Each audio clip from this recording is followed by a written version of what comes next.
Hey, what's up guys, it's Aladdin. In today's video, we'll be going over some comments that Marvel had to say when talking about Iron Man's fate in Avengers Endgame. But before I get started, if you're new to the channel, hit that subscribe button if you haven't yet. It definitely helps out the channel grow and lets others like you stay tuned with the latest shows and movies. And also, don't forget to hit that notification bell so you guys can get notified right away when I drop my next video. This video will contain spoilers about Endgame, so if you haven't seen it yet, I suggest seeing it just because this film deserves all the eyes it can get. So go watch it and then come back to this video. But without wasting your time anymore, let's get to what you came here for. Now yes, Tony Stark aka Iron Man dies in Avengers Endgame. It was definitely one of the most heartbreaking moments in the entire film that left fans actually crying and sobbing in the theater. I held my tears back because I cried at home. But now that Endgame is available in digital format, we learn even more secrets and Easter eggs about the film, which include commentary features as well as interviews with Marvel executives. And now we also know exactly how and when Iron Man's tragic fate was decided due to the Blu-ray features. When we first went into Infinity War as well as Endgame, we had expected that some of our favorite heroes would end up dying and that those deaths would actually be permanent and no coming back. Sadly, Tony Stark and Steve Rogers were among those individuals that ended up either dying or retiring. The two had a long history of one another and were basically the two that shaped what we have now as the Avengers. Now both Avengers were leaders that had spectacular arcs during their massive Infinity Saga, and both having earned their exit from the MCU.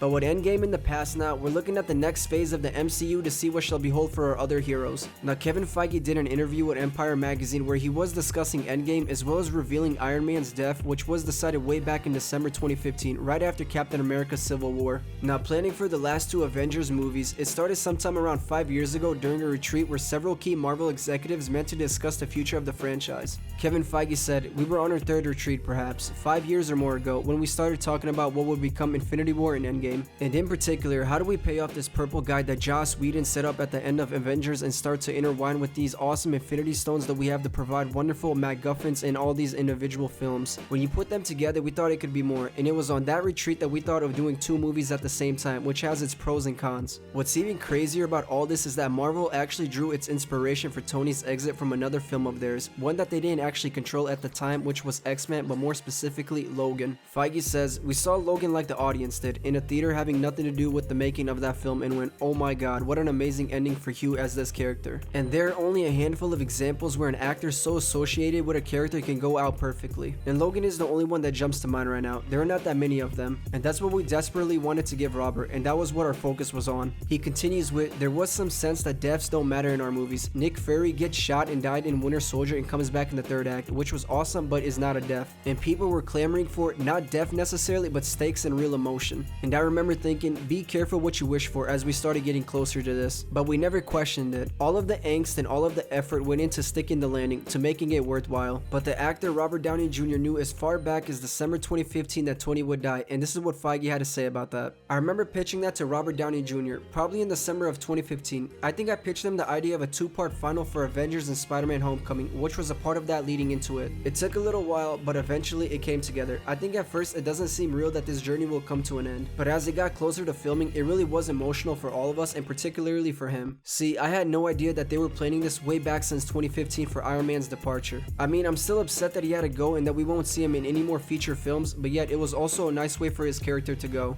He gave everything he had and provided everything he could for his friends and his team, so I'm just glad that his character can finally rest now knowing that he saved the world from doom. Overall, Iron Man will always be one of my favorite superheroes hands down, and I'm really glad that we got to see his final moments in Endgame. But tell me, how do you guys feel about all this? Do you think it was a good idea for Iron Man to go the way he did? Leave all your comments in the comments section and let me know what you think. I just want to say thank you all for watching, and if you haven't already, hit that like button if you enjoyed today's video, and don't forget to subscribe if you haven't by now. Also, hit that notification bell so you guys can get notified right away when I drop my next video. If you don't mind, share the video if you thought it was good and want others to see it. Thank you all once more, and I'll see you guys in the next video. See ya.